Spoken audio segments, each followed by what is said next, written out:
జరిగింది. చాలా మందికి ఇది అర్థం కావట్లేదు. ఏంటి, మీ దేవుడు చచ్చిపోవటం మీకు ఎలా శుభం అవుతుంది, ఎలా మంచి అవుతుంది, ఇది మాకు అర్థం కావట్లేదు అని కొంతమంది తమ యొక్క అభ్యంతరాన్ని వ్యక్తపరుస్తున్నారు. ఇటువంటి తరుణంలో వారికి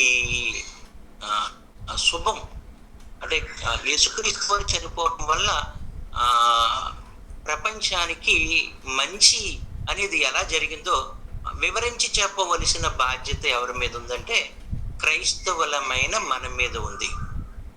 ఏమండి, ఒక వ్యక్తి చావు ప్రపంచానికి ఎలా మేలవుద్ది అన్న విషయం అర్థం చేసుకోవాలి, అర్థం అయ్యేటట్లు చెప్పగలగాలి మనం. ఓకేనండి. దీని విషయంలో రోమిలికి అపోస్తులైన పౌలు గారు రోమిలికి పత్రిక రాస్తూ కొంత వివరణ ఇచ్చాడు. అక్కడ యేసుక్రీస్తు వారు మరణం ప్రపంచ ప్రజలకు ఎలా మంచి జరుగుతుంది, ఎలా మేలవిందో కొన్ని విషయాలు రాసుకొచ్చాడు. చూడండి, రోమిలికి రాసిన పత్రిక 5వ అధ్యాయము. రోమిలికి రాసిన పత్రిక 5వ అధ్యాయము 1వ వచనం నుంచి చదువుదాం. రోమిలికి రాసిన పత్రిక 5వ అధ్యాయం 1వ వచనం నుంచి. కాబట్టి విశ్వాస మూలమున మనము నీతిమంతులుగా తీర్చబడుతున్నాం. విశ్వాస మూలమున ఒక పాపి నీతిమంతుడుగా తీర్చబడుతున్నాడు. మన ప్రభువైన యేసుక్రీస్తు ద్వారా దేవునితో సమాధానము కలిగి ఉందుము. యేసుక్రీస్తు ద్వారా దేవునితో సమాధానము కలిగి ఉంటున్నాం. ఏవండి, ద్వారా మనము విశ్వాసము వలన ఈ కృపయందు ప్రవేశము గలవారమై, యేసుక్రీస్తు ద్వారా కృపలో ప్రవేశిస్తున్నాం. అంటే యేసుక్రీస్తునందు ఎన్ని లాభాలు ఉన్నాయో చూడండి. అంటే 1, నీతిమంతులుగా తీర్చబడాలన్నా, 2, దేవునితో సమాధానం కలిగి ఉండాలన్నా, 3 దేవుని కృపలో ప్రవేశించాలన్నా ఎవరు ఈ లోకంలోకి రావాలి? యేసుక్రీస్తు వారు. యేసుక్రీస్తు ద్వారానే ఈ 3 లాభాలు. ప్రవేశం గలవారు అందులో నిలిచి ఉండి దేవుని మహిమను గూర్చిన నిరీక్షణను బట్టి అతిశయపడుచున్నాము. అంతేకాదు శ్రమ ఓర్పును, ఓర్పు పరీక్షను, పరీక్ష నిరీక్షను కలగజేయనని ఎరిగి శ్రమల యందును అతిశయపడుచున్నాము. క్రైస్తవులు మనము శ్రమలు వచ్చినా మనం అతిశయపడుచున్నామంటే దానికి గల కారణం ఎవరంటే యేసుక్రీస్తు వారే. ఇవన్నీ ఎవరి ద్వారా జరుగుతున్నాయి? యేసుక్రీస్తు ద్వారా. ఏమేంటి? మళ్ళీ చెప్తా. నీతిమంతులుగా తీర్చబడ్డం, దేవునితో సమాధాన పరచబడ్డం, కృపలో ప్రవేశించడం. వాళ్ళు అతిశయపడటం అంటే నా దేవుడు నాకు ఉన్నాడండి, ఆయన నాకు పరలోకం ఇస్తాడండి, ఇవి ఎంత మాత్రం అండి అంటున్నాం కదా. అంటే ఇవన్నీ ఎవరి ద్వారా? యేసుక్రీస్తు ద్వారా. యేసుక్రీస్తు ద్వారా. ఎందుకనగా ఈ నిరీక్షణ మనలను సిగ్గుపరచదు, మనకు అనుగ్రహింపబడిన పరిశుద్ధాత్మని ద్వారా దేవుని ప్రేమ మన హృదయంలో కుమ్మరించబడి ఉన్నది. 6వ వచనం నుంచి చాలా ఇంపార్టెంట్. అదేంటంటే, ఏలయనగా మనం ఇంకనూ బలహీనులమై ఉండగా క్రీస్తు యుక్త కాలమున భక్తిహీనుల కొరకు చనిపోయెను. భక్తిహీనుల కొరకు చనిపోయెను. యేసుక్రీస్తు ఎవరి కోసం చచ్చిపోడంట? మంచోళ్ళ కోసమా, చెడ్డోళ్ళ కోసమా అంటే మంచివారి కోసం కాదు. ఆయన చచ్చిపోయింది ఎవరి కోసం అంటే భక్తిహీనుల కొరకు. అంటే భక్తిహీనుడికి పండగ. ఎవరి చావు? ఎవరి చావు? భక్తిహీనులకు శుభం కలగజేసింది. భక్తిహీనుల కొరకు చనిపోయెను. ఇప్పుడు ఆలోచించండి, భక్తిహీనుడు అంటే పాపి నీతిమంతుడు అవుతున్నాడు. ఎవరి చావు వలన? యేసుక్రీస్తు చావు వలన. పాపి దేవునితో సమాధాన పరచబడుతున్నాడు. ఎవరి చావు వలన? యేసుక్రీస్తు చావు వలన. పాపి దేవుడు ఇచ్చిన కృపలో ప్రవేశిస్తున్నాడు. ఎవరి చావు వలన? యేసుక్రీస్తు చావు వలన. పాపి శ్రమల యందు అతిశయిస్తున్నాడు. ఎవరి చావు వలన? యేసుక్రీస్తు చావు వలన. ఇప్పుడు ఆలోచించండి, అంటే యేసుక్రీస్తు మరణం అనేది ప్రపంచ ప్రజలకు, అంటే భక్తిహీనులకు ఏం తెచ్చిపెట్టింది? రక్షణ తెచ్చిపెట్టింది. సో కాబట్టి ప్రియమైన దేవుని పిల్లారా, యేసుక్రీస్తు వారి మరణ దినం ప్రపంచ ప్రజలకు ఏ దినం అయిందంటే శుభ శుక్రవారం అయింది, మంచి శుక్రవారం అయింది. ఈ రోజండి యేసుక్రీస్తు సిలువలో చచ్చిపోవటం బట్టండి మా అందరికీ రక్షణ వచ్చిందండి. ఇది మాకు మంచి జరిగిందండి. అందుకనే ఈ దినాన్ని శుభ శుక్రవారముగా మేము పిలుస్తున్నాం. ఓకే, ఇది మనకు అర్థమైంది. ఇది ఇంకా ఎవరికి అర్థం కావాలి? వరుసవాడలో ఉన్న చాలా మంది అన్యజనులకు అర్థం కావాలి. శ్రీకాకుళంలో ఉన్న చాలా మంది అన్యజనులకు అర్థం కావాలి. ప్రపంచ వ్యాప్తంగా భక్తిహీనులకు అందరికీ అర్థం కావాలి. సో ఏమండి, అర్థం అవ్వే విధంగా చెప్పగలిగే ఆ యొక్క జ్ఞానమును మనం సంపాదించుకోవాలి. ఓకే ఏమండి, ఇప్పుడు మళ్ళీ 6వ వచనం, ఏలయనగా మనం ఇంకను బలహీనులమై ఉండగా క్రీస్తు యుక్త కాలమున భక్తిహీనుల కొరకు చనిపోయెను. బలహీనులు, భక్తిహీనులు యుక్త కాలమందు చనిపోవును. ఇప్పుడు ఇది ఇంకా మనకు అర్థమయ్యే విధంగా చెప్పాలని పౌలు గారు రోమీయులకు అట్ ద సేమ్ టైం మనకు మరింత అర్థమయ్యే విధంగా చెప్పాలని ఆయన మరొక మంచి ఉదాహరణ వాడుతున్నాడు, మంచి విషయాలు వాడుతున్నాడు. 7వ వచనము చూడండి, నీతిమంతుని కొరకు సైతము ఒకడు చనిపోవట అరుదు. అరుదు అంటే అక్కడక్కడ ఎక్కువ కాదు, అక్కడక్కడ ఆ మంచోడు కోసం ఒకడు చచ్చిపోవటం అనేది అరుదుగా జరుగుతూ ఉంటదండి. నీతిమంతుని కొరకు ఎవడైనా చచ్చిపోవ తెగింపవచ్చును. ఏమండి, అయితే తెగింపవచ్చును అరుదు. మంచివాని కొరకు ఎవడైనను ఒకవేళ చనిపోవ తెగింపవచ్చును. కాబట్టి ఇటువంటి సందర్భాలు మీకు తెలుసు కదా. చాలా మంది ఏమండి మన భారతదేశానికి స్వతంత్రము తెచ్చుట కొరకు ఏం తెచ్చుట కొరకండి? స్వతంత్రం తెచ్చుట. మన భారతదేశ ప్రాణాలను బలియాగం చేశారు. వారిని ఏమన్నారు? అలా బలియాగం చేసిన వారికి పెట్టిన పేరు ఏం పేరు? స్వతంత్ర సమర యోధులు. అంతే కదండి. ఏమండి, స్వతంత్ర సమర యోధులు. అందులో మనకందరికి బాగా తెలిసిన వ్యక్తి ఎవరు? స్వతంత్ర సమర యోధుల్లో టాప్ 10లో నెంబర్ 1 పొజిషన్ లో ఉన్న వ్యక్తి ఎవరు? గాంధీ మహాత్ముడు. ఇంకా అల్లూరి సీతారామరాజు గారు. ఏమండి, ఇటువంటి వాళ్ళందరూ ఏమండి చాలా మంది మన భారతదేశానికి స్వతంత్రము తీసుకురావటానికి వారి ప్రాణాలను సైతము లెక్క చెయ్యకుండా పోరాటం చేసి మనము స్వతంత్రం కలిగి ఉండాలంటే మన పంటను మనమే పండించుకోవాలి, మన భూమిని మనమే పండించుకోవాలి. ఒకప్పుడు భూమి మనది, అందులో పంట పండించుకునేది మనమే. కానిసిస్తే ఎవరికి చెల్లించేవాళ్ళు? ఎవరికో తెల్లోరికి తొలదొరలకి చెల్లించవలసి వచ్చేది, వాళ్ళకి పన్ను కట్టవలసి వచ్చేది. అదేంటి? ఎందుకంటే స్వాతంత్రం లేదు, వాళ్ళు పరిపాలిస్తున్నారు.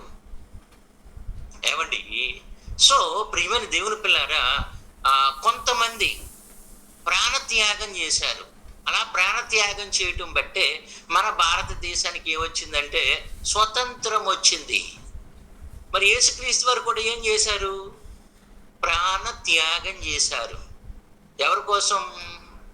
మన కోసం. మనమంటే భక్తిహీనులము, మనమంటే బలహీనులము. ఇంకా బాగా చెప్పుకోవాలి అంటే సాతాను చేత ఏలబడుతున్న వారి నిమిత్తం. మనమంతా ఎవరి చేత ఏలబడుతున్నాం? సాతాను చేత ఏలబడుతున్న వారి నిమిత్తం. ఇంకా చెప్పుకోవాలంటే దేవునికి దూరమై లోకానికి చేరువై సాతాను మరి గుప్పెట్లో సాతాను బందీలైపోయిన వారిని సాతాను నుంచి విడుదల చేయు నిమిత్తం పాప శాపముతో మరి శాంతి లేని వారి నిమిత్తం యేసుక్రీస్తు వారు ఏమైపోయాడు? బలియాగం అయిపోయాడు, చచ్చిపోయాడండి. ఆయన చచ్చిపోయాడు. దేవునికి దూరం అయిపోయిన వారిని దేవునికి దగ్గర చేయడం నిమిత్తం ఆయన చచ్చిపోయాడు. ఏమండి, ఇంకా మనం ఆలోచిస్తే మళ్ళీ 7వ వచనమే. ఏమండి, మంచి వాని కొరకు ఎవడైనను ఒకవేళ చనిపోవ తెగింపవచ్చును. మంచోళ్ళ కోసం, కుటుంబం కోసం చచ్చిపోయిన వాళ్ళు కొంతమంది ఉన్నారు. కుటుంబం కోసం, తన వారి కోసం. ఏమండి, అలాగే కొన్ని సందర్భాల్లో చూడండి. ఏమండి, పొట్టి శ్రీరాములు గారు మీకు తెలుసు కదా, మీలో కొంతమందికి తెలుసు. పొట్టి శ్రీరాములు ఒకప్పుడు మన ఆంధ్రప్రదేశ్ చెన్నైలో మద్రాసులో కలిసి ఉండేది. ఏమండి, మద్రాసు నుండి తమిళనాడు నుంచి మాకు సెపరేట్ రాష్ట్రం కావాలని పొట్టి శ్రీరాములు గారు 52 రోజులు ఉపవాసం చేశాడు. ఆయన నిరాహార దీక్ష. ఆయన బ్రతుకుండగా సెపరేట్ చేయలేదు. ఆయన చచ్చిపోయిన తర్వాత ఏం చేశారంటే ఆంధ్రప్రదేశ్ను చెన్నై నుంచి తమిళనాడు నుంచి సెపరేట్ చేశారు. నవంబర్ 1 ఆంధ్రప్రదేశ్ అవతరణ దినం. ఆంధ్రప్రదేశ్ అవతరించడానికి పొట్టి శ్రీరాములు గారు ఆయన యొక్క ప్రాణాన్ని బలియాగం చేశాడు ఆయన. అలాగే ఆంధ్రప్రదేశ్ నుండి తెలంగాణ సెపరేట్ అవటం కొరకు చాలా మంది కూడా ఏం చేశారు మీకు తెలుసు. ఒక కుర్రోడు చచ్చిపోయాడు, ఒక యవనస్తుడు చచ్చిపోయాడు. ఏమండి, తన యొక్క జీవితాన్ని, తన ప్రాణాన్ని బలియాగం చేశాడు. అంటే ఆలోచించండి, ఒక మేలు జరుగుతుంది అంటే, ఒక మంచి జరుగుతుంది అంటే, నా తర్వాత ఒక 100 మందికి మేలు జరుగుతుంది, శుభం జరుగుతుంది అంటే నా ప్రాణాన్ని ఇవ్వటానికి నేను సిద్ధమే. నీతిమంతుని కొరకు ఎవడైనా తెగించవచ్చును. మంచి వాని కొరకు ఎవరైనా ప్రాణం ఇవ్వటానికి ముందుకు రావచ్చును. కానీ పాపుల కొరకు ప్రాణం పెట్టిన మహానుభావుడే మన రక్షకుడండి, మన యేసుప్రభు అండి, మన దేవుడండి. మన దేవుడు ఎవరు? పాపుల కొరకు, బలహీనుల కొరకు, దేవునికి దూరం అయిపోయిన వారిని దేవునితో సమాధాన పరుచుట కొరకు ఆయన తన ప్రాణాన్ని సిలువలో బలియాగం చేశాడు. అందుకే ఏమంటే ఆయన చనిపోయిన దినాన్ని ఏ దినంగా కొనియాడుతున్నారు? గుడ్ ఫ్రైడే, శుభ శుక్రవారము. ఓకే, ప్రియమైన దేవుని పిల్లరా, ఇక్కడ ఇంకా కొంచెం కిందకి వెళ్దాం. 8వ వచనం. అయితే దేవుడు మన ఎడల తన ప్రేమను వెల్లడిపరుచుచున్నాడు. ఎట్లనగా మనమింకను పాపులమై ఉండగానే క్రీస్తు మన కొరకు చనిపోయెను. ఎందుకు చనిపోయాడండి ఆయన? పాపులమై ఉండగానే యేసుక్రీస్తు మన కొరకు చనిపోయెను. కాబట్టి ఆయన చనిపోయాడు. కాబట్టి ఆయన రక్తం వల్ల ఇప్పుడు నీతిమంతులుగా తీర్చబడి అంటే క్రీస్తు రక్తము ఒక పాపిని, ఆ పాపి క్రీస్తు యేసునందు విశ్వాసం ఉంచడం ద్వారా పాపి ఏమైపోతున్నాడంటే నీతిమంతుడు అయిపోతున్నాడు. ఎంత ఈజీ ప్రాసెస్ పెట్టేశాడు దేవుడు. ఎంత ఈజీ అయిపోయిందండి. పూర్వకాలములో ఒక పాపి అయ్యో నేను పాపం చేశాను అని తన పాపాన్ని గుర్తించి ఆ పాపము నుంచి క్షమాపణ పొందుకోవాలి అంటే ఏం చేయవలసి వచ్చేది? ఎవరైనా చెప్పగలరా? కాబట్టి పాత నిబంధనల్లో ఒకడు తాను పాపిని అని గుర్తించినప్పుడు తన పాపము నుంచి క్షమాపణ పొందుటకు ఏం చేయవలసి వచ్చేది? ఏం చేయాలమ్మా? బలి అర్పణలు. మళ్ళీ చెప్పండి, పర్లేదు, బాగా చెప్పారు. ఏం చే బలి అర్పించేది. బలి, వెరీ గుడ్ తల్లి, థ్యాంక్ యూ అమ్మా, థ్యాంక్ యూ. బలి అర్పణ చేయవలసి వచ్చేది, బలి అర్పించవలసి వచ్చేది. ఏంటి ఆ బలి? ఒక మేకనో, ఒక గొర్రెనో, ఒక ఎద్దునో ఏం చేసేవారు? బలిచ్చేవారు అన్నమాట. ఆ బలిచ్చేటప్పుడు ఎలా బలిచ్చేవారు? బలి తీసుకొచ్చిన వ్యక్తి ఏం చేయాలి అంటే, ఆ యొక్క మేకను, ఆ గొర్రెను తీసుకొచ్చిన వ్యక్తి ఆ యాజకుడి దగ్గరికి తీసుకొచ్చినప్పుడు యాజకుడు పెద్ద కత్తి పట్టుకుని నిలబడేవాడు కదా. అప్పుడు తీసుకొచ్చిన వ్యక్తి తన చెయ్యను ఆ యొక్క గొర్రె ఆ తల మీద పెట్టాలి. అటు ఇటు చూడకూడదు, ఆ గొర్రె వైపే చూడాలి. అప్పుడు ఆ పెద్ద కత్తితో ఆ గొర్రెను నరుకుతాడు కదా, ఇక్కడ కొడతాడు.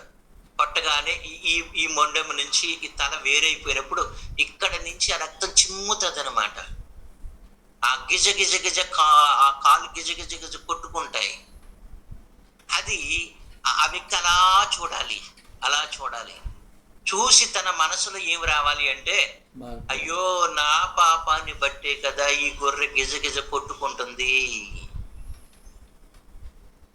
నేను కనుక పాపం చేయకపోతే ఈ గొర్రె ఇలా కొట్టుకోవాల్సిన, ఇలా చచ్చిపోవలసిన అవసరం ఉండదు కదా అని హృదయంలో ఏం రావాలి?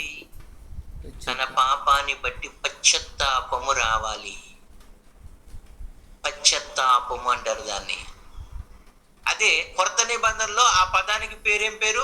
ఆ పదానికి పశ్చాత్తాపం అనే పదానికి కొత్త నిబంధనలో ఆ పదానికి సింపుల్ వర్డ్ ఏంటమ్మా? Simple word. సింపుల్గా కొత్త నిబంధనలో ఆ పదాన్ని ఏమంటారంటే మారు మనస్సు. ఏ మనస్సు? మారు మనస్సు రావాలి. ఇప్పుడు మీరు పాపం చేశారు కదా, గొర్రెనో మేకనో ఇమ్మంటే ఎంతమంది ఇస్తారు చెప్పండి? ఎంతమందిని తీసుకొచ్చి బలి అర్పిస్తారు? అయ్యా 16,000 రూపాయలు అయ్యా మేక. ఏమండి, ఎద్దునైతే అయ్యో ఎద్దు 50,000 రూపాయలు అయ్యా. ఏమండి, ఆ యొక్క ప్రాసెస్ని ఆపేశాడు దేవుడు. అది పూర్వం. అది ఇప్పుడు ఆ గొర్రె స్థానములో, ఆ మేక స్థానములో, ఆ ఎద్దు స్థానములో ఎవరిని దింపాడు దేవుడు? ఆయన ప్రియకుమారుడని యేసుక్రీస్తు వారిని. అంటే ధర్మశాస్త్రములో ఉన్న బలులకు పులి స్టాప్ పెట్టించాడు. ఏమండి, ఆ బలుల స్థానములో తన కుమారుడైన యేసుక్రీస్తు వారిని, గొర్రె స్థానములో యేసుక్రీస్తు వారిని పెట్టి ప్రపంచ ప్రజలందరి నిమిత్తము ఒకే బలి. సో ఒక రకంగా చెప్పాలి అంటే ధర్మశాస్త్రము నుంచి మనకు విడుదల. ఎవరి బలియాగం? యేసుక్రీస్తు వారి బలియాగం ధర్మశాస్త్రం నుంచి మనకు విడుదల ఇచ్చింది. ఆ బలులకు పునిస్టాప్ చెప్పింది. సో గనుక గుడ్ ఫ్రైడే మేము ఇంకా బలులు అర్పించవలసిన అవసరత లేదు. ఇది మాకు మంచిది, ఇది మాకు మంచిది. ఓకే, లాస్ట్గా ఏమండి, పాపులమై ఉండగానే క్రీస్తు మన కొరకు చనిపోయాను కాబట్టి ఆయన రక్తం వల్ల ఇప్పుడు నీతిమంతులుగా తీర్చబడి మరింత నిశ్చయముగా ఆయన ద్వారా ఉగ్రత నుండి రక్షింపబడదుము. దేవుని యొక్క ఉగ్రత నుండి రక్షింపబడుతున్నాం. దేవుని ఉగ్రత ఇంక మన మీద ఏలదు. దేవుడు ఉగ్రత మన మీదకి రాదు. ఎందుకంటే మన పాపమంతా, మన పాప శిక్ష యావత్తు యేసుక్రీస్తు వారు భరించేశాడు. ఎవడు దీని గురించి పాత నిబంధనలో కొన్ని ప్రవచనాలు చూసుకుని ముగించుకుందాం. చాలా మంచి విషయాలు. యెషయా గ్రంథము 53వ అధ్యాయము. యెషయా గ్రంథము 53వ అధ్యాయము 4వ వచనం చదువుదాం. 4వ వచనం నుంచి. ఏమన్నా అందరూ తీశారు కదా? పెన్ ఉంటే నేను చెప్పే విషయాలు రౌండప్ చేసుకోండి. చాలా మంచి విషయాలు. పెన్ను తీసుకుని బైబిల్లో నేను చెప్తున్న విషయాలు రౌండప్ చేసుకోండి. అక్కడ ఏమంటే 4వ వచనం, నిశ్చయముగా అతడు మన రోగములను భరించెను. ఎవరి రోగాలు? మన అని ఉందండి. మనను రౌండప్ చేసుకోండి. యేసుక్రీస్తు వారు ఆ శిలువలో ఎవరి రోగాన్ని భరించాడంటే మన రోగమా? మన రోగం అంటే బీపీ, షుగరు, థైరాయిడ్, ఏమంటే హార్ట్ ప్రాబ్లం, ఇవా? చెప్పండి. ఈ రోగాలు కాదు. ఈ రోగాలు హాస్పిటల్లో డాక్టర్లు భరిస్తారు, ఇంట్లో భార్య భరిస్తుంది, ఇంకా నర్సులు భరిస్తారు మనకు వచ్చిన రోగాలను. కానీ మనకున్న రోగాలు ఏంటంటే, ఈ రోగానికి దేవుడు పెట్టిన పేరు ఏంటంటే పాపము. ఏమండి, మనిషికున్న పెద్ద రోగం ఏంటంటే అసూయ పడుతూ ఉంటాడండి, ఇతర వ్యక్తులను చూసి కులుకుంటూ ఉంటాడండి, ద్వేషిస్తాడండి, క్షమించలేడు, ఈర్ష్య పడుతూ ఉంటాడు, చూసిందల్లా నా సొంతమే అయిపోవాలనుకుంటూ ఉంటాడు, ఎదుటి వ్యక్తులని గౌరవించలేడు, హేళన చేస్తూ ఉంటాడు. కొంతమందికి హేళన చేసే రోగం. ఈ రోగాలను ఏమండి ఎవరు భరించారంట? ఈ రోగాలను యేసుక్రీస్తు వారు శిలువలో భరించాడట. మన రోగము ఆయన భరించడం అంటే అది మనకు మంచిదే కదా. అందుకని శుక్రవారం ఇంకా మన వ్యసనములను వహించును. మళ్ళీ మన అని వచ్చింది. ఎన్నోసారి వచ్చింది తల్లి? రెండోసారి. మన వ్యసనములను. వ్యసనం అంటే అలవాట్లు. ఏ అలవాట్లు? దురలవాట్లు. మీ అమ్మాయికి పెళ్లి చేయాలనుకుంటున్నారు, ఒక అబ్బాయి ఫోటోలు వచ్చినాయి, మీకు నచ్చారు, వాళ్ళకి నచ్చారు. అప్పుడు ఎంక్వైరీ చేస్తారు, అతనికి ఏమైనా వ్యసనాలు ఉన్నాయండి. వ్యసనాలంటే సిగరెట్ తాగుతాడండి, మందు వేసుకుంటాడండి, తంబాకు తింటాడండి, కళ్ళు చెట్ల కిందకి వెళ్ళిపోతాడండి. ఏమండి, వ్యసనాలు ఏమండి. వ్యసనాల్లో టీవీ సీరియల్ పిచ్చి కూడా వ్యసనమే. టీవీ సీరియల్ కూడా చూడటం వ్యసనమే. సెల్ ఫోన్తో 24 గంటలు ఉండిపోవటం కూడా వ్యసనమే. ఏమండి, ఆలోచించిన ప్రియమైన దేవుని పిల్లారా, మన వ్యసనములను ఆయన వహించెను. అయినను మన రోగాలను భరించినప్పటికీ, మన వ్యసనాలను వహించినప్పటికీ అయినను మొత్తబడిన వాడు అంటే దేవుని వల్ల బాధింపబడిన వానిగాను, శ్రమ నొందిన వానిగాను మనం అతనిని ఎంచితిమి. మన వ్యసనాలను వహించి మన రోగాలను భరిస్తుంటే మనం అక్కడ ఏం చేసుకున్నామంటే అపార్థము చేసుకున్నాం. ఎవరిని? యేసుక్రీస్తు వారిని. ఏమండి, యూదులు, ఇశ్రాయేలు ప్రజలు యేసుక్రీస్తు వారిని సిలువ వేయించారు కదా. వాళ్ళు యేసుక్రీస్తు వారిని మంచోడని సిలువ వేశారా, లేకపోతే అడ్డు తొలగించుకోవడానికి సిలువ వేశారా? అడ్డు తొలగించుకోవడానికి సిలువ వేశారు. కొంతమంది అతను అపార్థం చేసుకున్నారు. ఏంటి అపార్థం అంటే, ఈయన ధర్మశాస్త్రం మీరుతున్నాడండి, ధర్మశాస్త్రానికి వ్యతిరేకంగా బోధిస్తున్నాడండి, ఇతడు దేవుని కుమారుడటండి, ఇతడు చావుకు పాత్రుడేనండి, చావవలసిందే. ఎందుకంటే మోషే ధర్మశాస్త్రానికి వ్యతిరేకంగా చెప్తున్నాడు, తనేదో గొప్ప ప్రవక్తనని ఫీల్ అయిపోతున్నాడు. సో ఇతడు చావవలసిందే. మా యాజకులను తప్పుపడుతున్నాడు, మా యాజకులను సున్నంబు కొట్టిన సమాధులు అంటున్నాడు. అపార్థం చేసుకున్నారు అతన్ని. ఈ దేవాలయాన్ని పడగొట్టి 3వ దినాన్ని తిరిగి లేపుతానన్నాడు కదా. ఏ దేవాలయం? ఈ దేవాలయము అన్నాడు. వాళ్ళు ఏమన్నారు? ఆ దేవాలయము, యెరూషలేము సొలొమోను కట్టిన ఆ దేవాలయం అంటే వాళ్ళకి చాలా ఇష్టం అండి, చాలా ఇష్టం ఆ దేవాలయం అంటే వాళ్ళకి. అయ్యో ఏంటి, మా సొలొమోను మహారాజు కట్టిన దేవాలయము, దేవుని దేవాలయాన్ని పడగొట్టేస్తావు, వాళ్ళు ఎంత పాపివి, నువ్వు చావవలసిందే. అపార్థం చేసుకున్నారు అతన్ని. ఏమన్నారు? ఏమండి, ఆయనను మొత్తబడిన వానిగాను, దేవుని వల్ల బాధింపబడిన వానిగాను, శ్రమనొందిన వానిగాను మనం అతన్ని వెంచితిమి. 5వ వచనం, మన అతిక్రమమును బట్టి అతడు గాయపరచబడెను. అతిక్రమాలు ఎవరివి? మనవి. ఎన్నోసార్లు వచ్చిందమ్మా? మన 3 సార్లు వచ్చింది. ఆయనను కొరడాలతో కొట్టినప్పుడండి, కొరడ ఆ కొరడా దెబ్బ పెద్ద, అంటే కొరడాతో కొట్టినప్పుడు అది అదేం చేస్తుందంటే, వెనకాల నుంచి కొడుతున్నారు కదా, అది ఇలా చుట్టుకుంటది. ఎక్కడి నుంచి ఇలా వస్తుంది అనమాట. అంటే అది రౌండ్ తిరుగుతుంది కదా.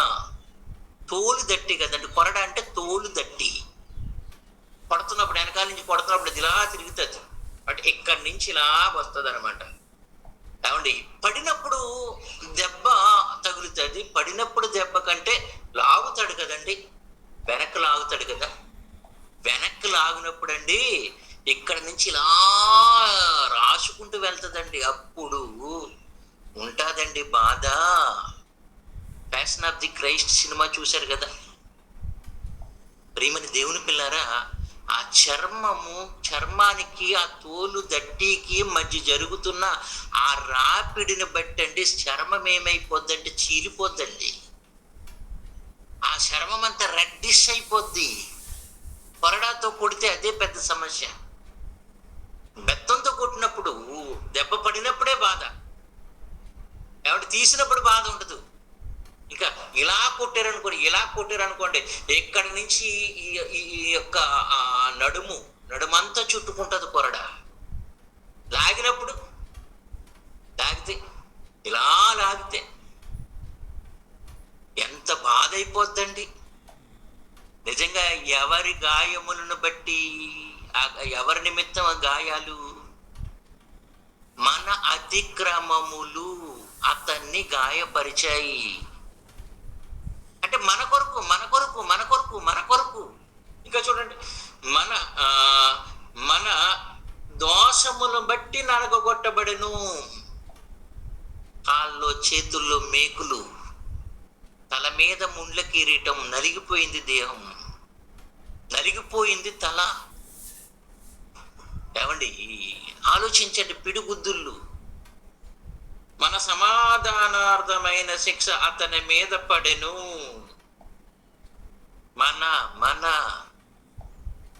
అతడు పొందిన దెబ్బల చేత మనకు స్వస్థత కలుగుచున్నది. మనమందరము గొర్రెల వలె త్రోవ తప్పిపోతుమి. మనమందరము, మనలో ప్రతివాడును తనకిష్టమైన త్రోవకు తొలగెను. యెహోవా మనందరి దోషము అతని మీద మోపెను. మన ఎన్నిసార్లు వచ్చిందండి? ఎక్కడైనా తన అని వచ్చిందా? తనని రాలేదు. మన పాపం, మన దోషం, మన అతిక్రమం, మన విచ్చలవిడితనం, మనం త్రోవ తప్పిపోయాం. సో గనుక దేవుడు యేసుక్రీస్తును మన కొరకు సిలువలో బలియాగం చేశాడు. ఏమండి, లాస్ట్గా 10వ వచనం చూద్దాం. ఇందులోనే 10వ వచనం, అతన్ని నలగొట్టుటకు యెహోవాకు ఇష్టమాయెను. ఇది కూడా అర్థం చేసుకోవట్లేదు ప్రజలు. మీ దేవుడు ఎందుకు రక్షించలేదు అతన్ని? మీ యేసయ్యను, మీ పరలోకమందున్న యెహోవా ఎందుకు రక్షించలేదు అని అడుగుతున్నారు. ఏమండి, ఎందుకు రక్షించలేదు? ఇక్కడ అతన్ని నలగొట్టుటకు యెహోవాకి ఇష్టమాయెను. ఎందుకు? ఆయన అతనికి వ్యాధి కలిగజేసిన, అతడు తన్ను తానే, ఇక్కడ తన అని వచ్చింది.